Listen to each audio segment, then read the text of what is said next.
friends and neighbors. Happy Halloween! This is me, Stella. Thanks so much for coming back to my channel. I'm excited to get started today. I have to get a little bit of a warning though. We're gonna be doing part 4, of The Girl in the Centerfold. And I wanna give a little bit of a trigger warning. Nothing too bad happens, but for me personally, when I read this chapter, it was really difficult for me to get through, having had a similar experience in my past. So just as you're listening, and if you start feeling uncomfortable, like go ahead and just click off and go on to the next chapter, because I'll be getting that one up pretty soon as well. All right. So this is chapter 4. Whoop. This is The Girl in the Centerfold by Surrey Marsh. And of course, as always, I'm not reading the whole thing because I don't think you can do that. I'm just reading excerpts out of here. So I strongly encourage you to buy this book and read it and form your own opinions. These are just my opinions. Thank you so much. Okay. In July 1966, I'd been at the Playboy Club about 3 aching months. 2 words swept through the place. Pompeo Posar, Pompeo Posar. Where's that? I asked. I've never been there. I figured it must be the latest discotheque. I like discotheques. What are you talking about?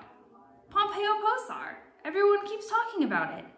The bunny I was talking to looked at me in total indignation that I could be so dumb.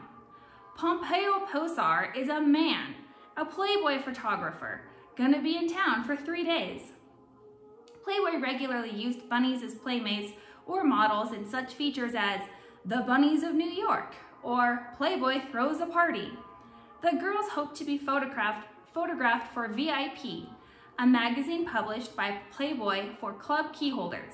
Each month, VIP included a new Bunnies in Town feature. I became excited too. I was a new bunny, so it was likely that Pompeo Posar would photograph me for the VIP magazine. The idea certainly appealed to me. I still hoped to be a big movie star or something.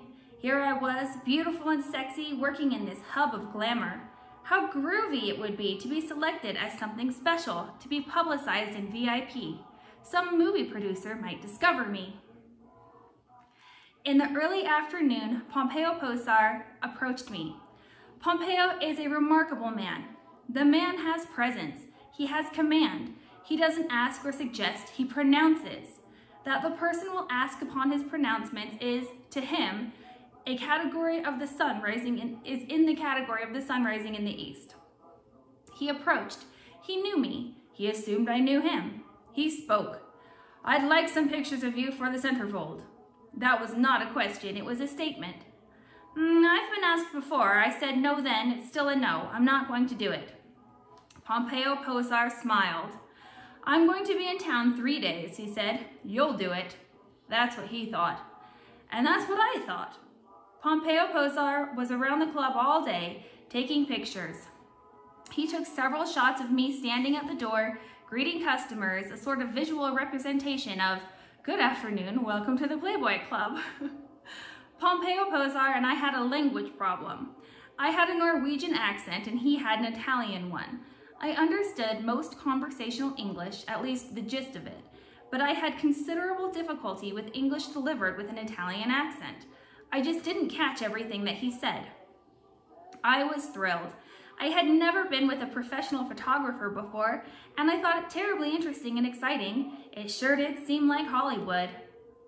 After his shots at the club, Pompeo Posar said, I take shots of you tomorrow. We go on ferry.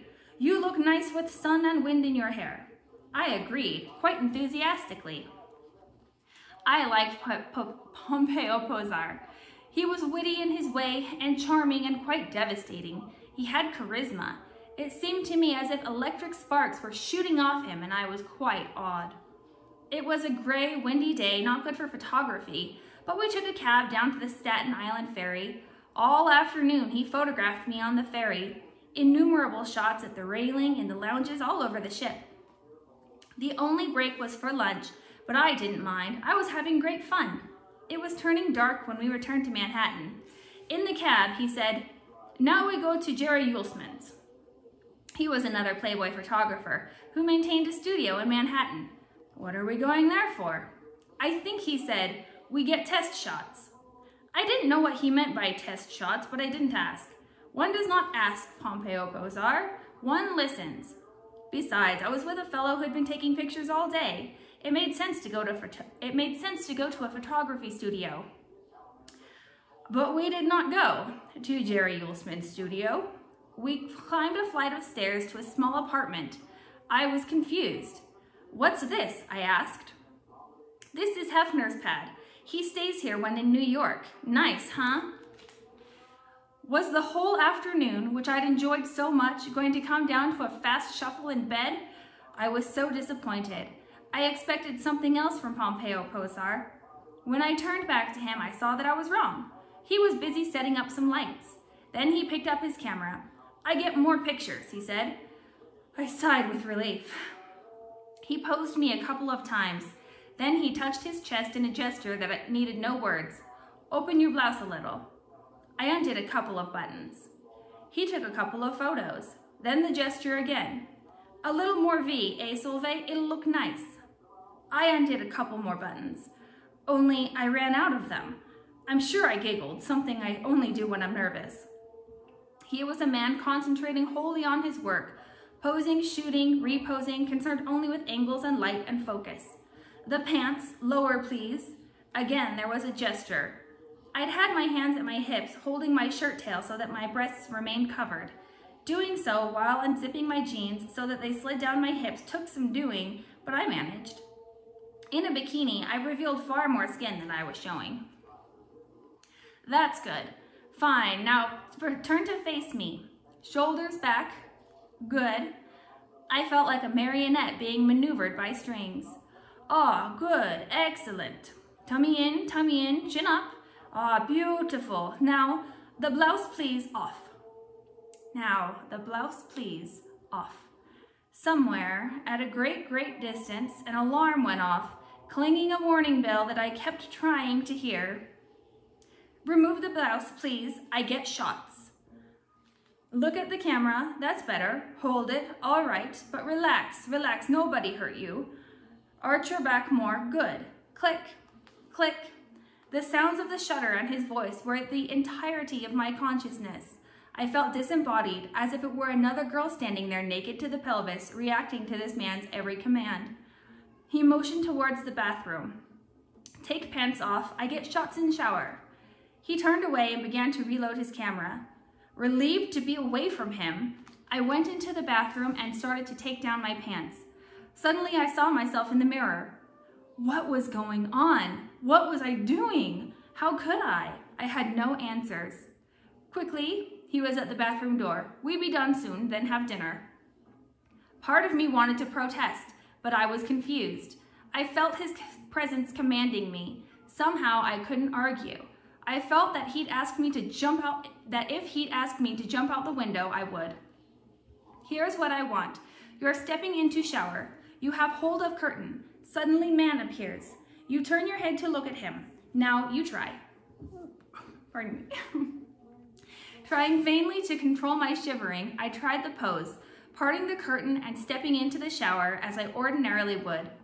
No, too much back, more sideways. Raise your arm, higher, good.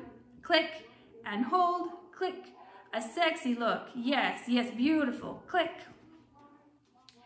He took several more photos and then stopped to reload his camera. I grabbed a towel for covering. Now we get shots on the bed.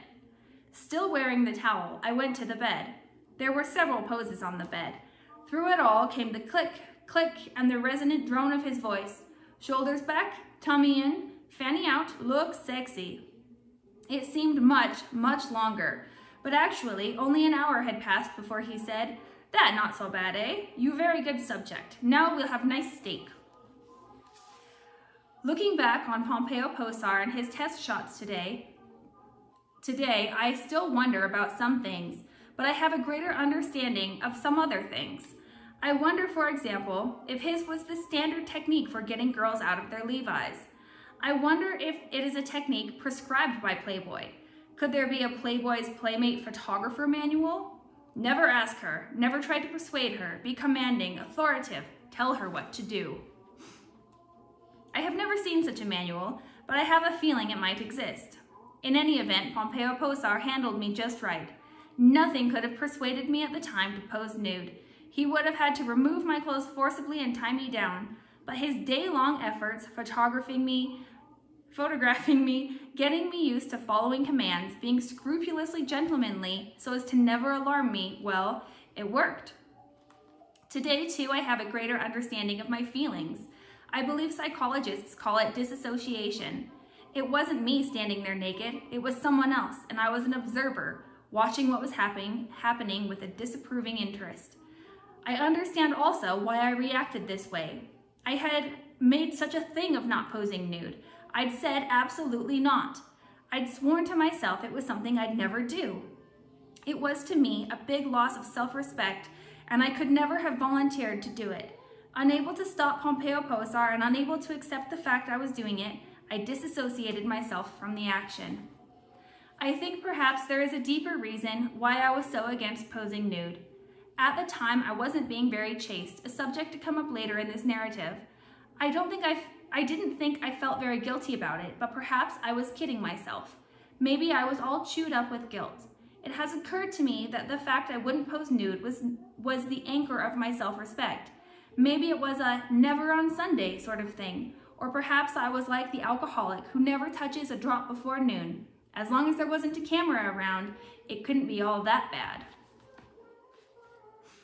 So that is just like the most perfect example of grooming behavior, manipulative, like almost cult-like leader of how they take you just a step and a step. But oh, I forgot, I have my notes. Let me read my notes on it. Then I'll be more coherent, I think.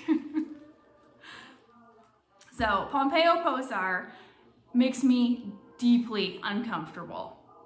His behavior is quintessential groomer. There's the word, groomer. He would not accept her no. She clearly said no several times. He made sure that she started off feeling comfortable and he wore her down. He totally blew off her no. Frankly, when I read that chapter, I was terrified that Solveig was about to be assaulted. When contrasted that possibility, which absolutely had to be in Solveig's mind, naked pictures don't seem so bad. It's no wonder that she disassociated from that situation. He is such a creep. Oh my gosh. So, okay, we'll talk more about further thoughts on that in a minute. Two, I think that Solveig's arguments for why women in general shouldn't pose nude to be pretty poor and pretty unconvincing and honestly a little misogynistic, very old-fashioned, a little illogical. But the important thing here is that to her, the reasons were enough. They were compelling. She did not want to pose nude for whatever her reasoning, and she was creepily schmoozed and groomed and manipulated carefully into it. Her no should have been respected, full stop. Playboy should absolutely have found a girl who was dying to pose nude. There are tons of women who were dying to do this. Why manipulate this girl who said no about 50,000 times? Oh, so frustrating. And honestly, even if I personally disagree with Solveig's body shaming and repressive views on female sexuality, I feel like books like this that kind of slam Playboy a little bit just deserts. Pompeo Posar was a creep and he 100% deserved to be called out on that. If that makes Playboy look bad and casts a bad light on things like the Playboy philosophy and things that I personally agree with, well, you deserved it. You had creeps in your rank and you didn't live up to your high and mighty ideals, did you? That's all I have to say about that. Yeah, they made her feel uncomfortable and compromised, and so she returned the favor. Good for her. So Playboy should have known better about consent. Of course, this is a very popular word and concept right now, and not so much in 1966. And it was publications like Playboy who hosted these first open, frank, guiltless conversations about sexuality that helped us get to this idea today and this knowledge today about consent and how important it is. So I am happy that Playboy was having these conversations, and it led to a better understanding and acceptability. Like nowadays, I think back at the time, people would have looked at that and said, oh, well, she said yes, she did it. He didn't force her. He didn't put a gun to her head. No, he didn't. But he psychologically manipulated her, and he did not honor her self-ownership. When she said no, he heard like nothing. Like she was nothing. Her opinion was nothing. Her consent meant nothing to him. And so I'm really glad that we had publications like Playboy where we could have these conversations, but it's deeply disappointing to hear stories about them employing tactics like that. Very disappointing. So I'm feeling pretty grossed out by Pompeo Posar. She kept calling him that over and over. Pompeo Posar, Pompeo Posar. It was never Pompeo, it was Pompeo Posar. I think one time I shortened it to Pompeo, but then I noticed, that's interesting, I shouldn't actually shorten it. She says in the book when she writes his name out, Pompeo Posar, every time. So I'm totally grossed out by Pompeo Posar, and I am outraged for Solveig and how disrespected she was, and I am more than a little let down that Playboy allowed or even encouraged such a blatant violation of consent, even if this was a little bit of a different world back then and with less appreciation for the nuances of consent and coercion, but still, it is absolutely no excuse.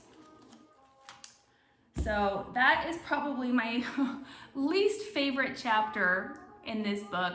There's a couple other kind of rough water situations ahead too, but nothing triggered such bad memories in me quite like Pompeo Posar, who fortunately doesn't show up again in the rest of the book. She has another photographer when she does the Playmate shoot, and I'm really excited to talk about that.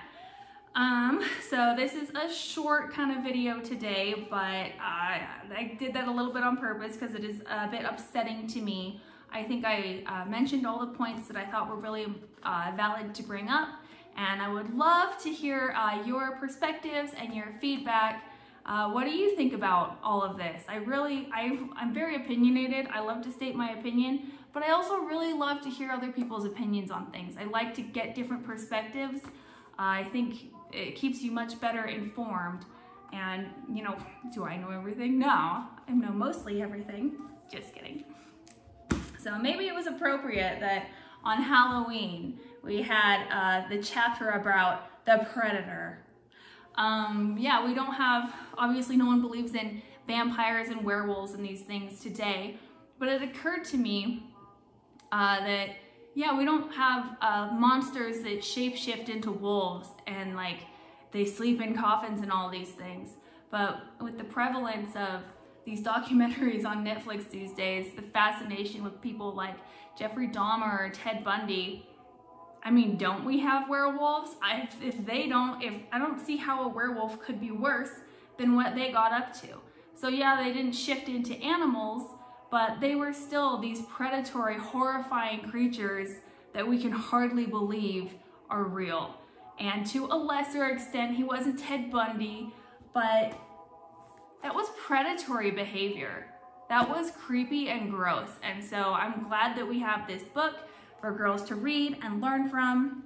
And so when they find themselves in a situation where someone is trying to manipulate them into things that they don't feel comfortable with, you can recognize the signs of a groomer and a predator more readily.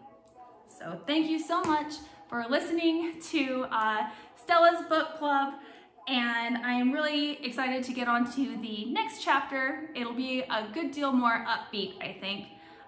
Although we gotta take the down with the up, you know, they both certainly serve their purposes. So happy Halloween, friends and neighbors. It's my absolute favorite holiday of them all. And I will get back to you very soon with chapter or part 5 of The Girl in the Centerfold.